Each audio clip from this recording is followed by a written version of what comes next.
Hey everyone, welcome back to Aqua Vibe. जैसे ये देखिए, मैं एक फ्रिज बॉक्स लाया था कबाड़ी के यहाँ से, जिसको मैंने रात को इसकी जो पाइप्स थी उसको पाइप को पैक किया था पॉलीथीन से बाहर से और अंदर साइड से। और ये इसमें बड़े बड़े होल्स भी थे क्योंकि उनके ज़रूरी काम का रहता है बाहर का ये पोर्शन, इसलिए वो निकाल लेते हैं। मुझे पता भी नहीं था, इसलिए मैंने बाद में लिया उनसे। और फिर सुबह होती मैंने इसमें 1 लेयर सीमेंट की लगाई 1 किलो की, और ये फिर अच्छे से लगाने के बाद थोड़ी देर तक छोड़ा था। फिर 2 दिन बाद जब इसको देखा था कि ये 2 दिन बाद की वीडियो है, फिर मैंने 2 दिन बाद जब देखा कि इसके अंदर कुछ ढंग का दिख तो नहीं रहा था, क्योंकि ये सूखा भी नहीं था। 2 दिन तक में भी नहीं सूख पाया था ये अच्छे से, और सूखा नहीं था, तो इसलिए मैंने इसको बहुत दिन तक छोड़ा है। कम से कम ये वीडियो 15 दिन बाद या 20 दिन बाद हो गया, आज 20 दिन हो गए शायद। 20 दिन बाद मैंने ये वीडियो डाली है आज चैनल पे। ये देखो इतना बड़ा सा क्रैक था ये, इसको मैंने अंदर साइड से एमसील से पैक किया था। और ये यहाँ पे भी ये क्रैक है, देखो बड़ा सा। इसको मैंने पहले सोचा कि ऐसे पैक करें, पर एमसील से पैक करना पड़ा था बाद में, क्योंकि लीकेज तो कर ही रहा था। और यहाँ एक बड़ा सा होल था, इसको छोड़ दिया था क्योंकि इसमें सीमेंट डाल के अच्छे से पॉली से पैक किया मैंने। और ये पाइप को भी इसके अंदर पॉलीथीन ठूस के अच्छे से एकदम टाइटली लगा दिया था, बाहर से भी अंदर से भी। और फिर बाकी इसमें तो गंदा तो दिख ही रहा था शुरुआत में, क्योंकि खाली था। और ये पूरा थर्माकोल था, क्योंकि उन्होंने पूरा बाहर का चीज़ें तो निकाल ही ली थी। और बाकी यहाँ पे गड्ढा भी बहुत था, क्योंकि ये बहुत ख़राब भी था ना। बस मैंने ले लिया क्योंकि इसमें से वो ज़्यादा बड़ी फिशेस की ब्रीडिंग नहीं कराऊंगा। इसमें या तो पोलर पैरेट्स या तो फिर नॉर्मल मॉली या गप्पी या प्लेटीज की ब्रीडिंग कराएंगे हम।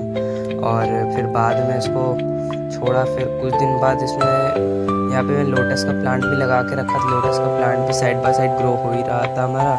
और आखिरी तक में हमारा लोटस का प्लांट भी ख़राब हो चुका था, बहुत ज़्यादा ही ख़राब हो चुका था, कुछ बचा ही नहीं था। फिर उसके बाद हमने चैनल पे वीडियो डाली थी जिसमें हमने नया लोटस का प्लांट भी लगाया था।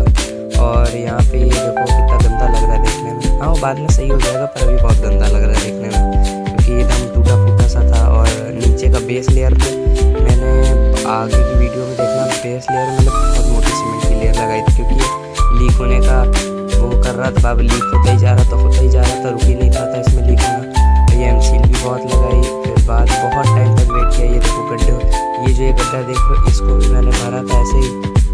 और ये पाइप को भी कम से कम जो पाइप है दिखेगा नहीं, कुछ थोड़ी आगे वीडियो बढ़ेगी देखना, पाइप भी नहीं दिखेगा आपको, क्योंकि इस पाइप के ऊपर भी मैंने कम से कम 5 से 6 लेयर मोटी लगाई थी सीमेंट की। और ये देखो पीछे से मैंने बोला था ना इसको पैक करेंगे एमसील से पॉली लगा के, वैसे पैक भी किया तो अच्छे से टाइट हो गया था, क्योंकि बहुत दिन तक रखा था ये।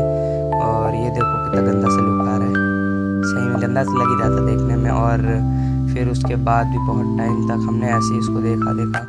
फिर तब भी यहाँ पे देखो, ये यहाँ पे एक ही लेयर लगाया था, पर जब ये 2 दिन 3 दिन बाद जब सूखा था तो उसके अंदर पानी भर के देखा तो ये लीक तो कर ही रहा था।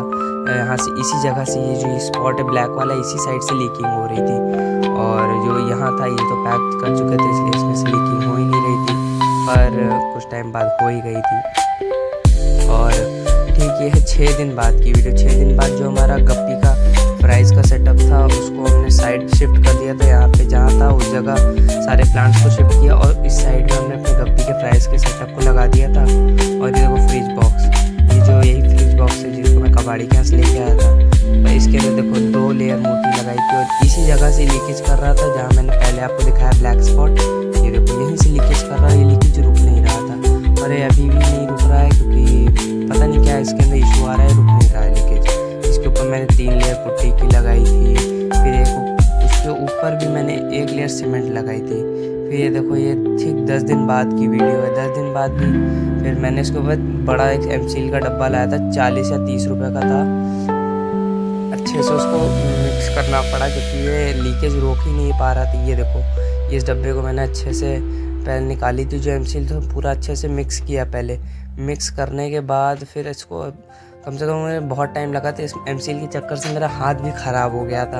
और एमसील को फिर अच्छे से मिक्स करने के बाद थोड़े थोड़े अमाउंट में लेके हम लोग गोल गोल लगाए थे। फिर ये देखो यहाँ जब ये एमसील लगा है, ये एमसील लगने के बाद कुछ मुझे राहत की सांस मिली, क्योंकि इसको लगाने के बाद ऐसा लग रहा था कि लीक नहीं करेगा। और कुछ टाइम तक फिर इसको सूखने के लिए छोड़ना पड़ा भाई मुझे, पूरी शाम तक का इंतज़ार करना पड़ा। शाम तक बहुत से काम भी हो गया था इसमें, और सोचा था इसको बाहर से पेंट भी करेंगे। देखो ब्लैक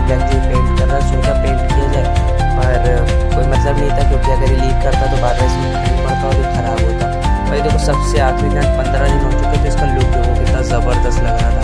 ये पानी भी होल्ड कर ले रहा था, जब उसके अंदर वाटर कैबेज भी डाल के रखे थे हमने, पर यही दिक्कत है ना कि जो वही है ना वो लीक कर रहा था। ये देखो ये साइड वाला पॉइंट अभी भी लीक कर रहा था, और ये देखो इतना अच्छा लुक आ रहा है। और गाइस ऐसी वीडियोज़ के लिए हमें लाइक, सब्सक्राइब और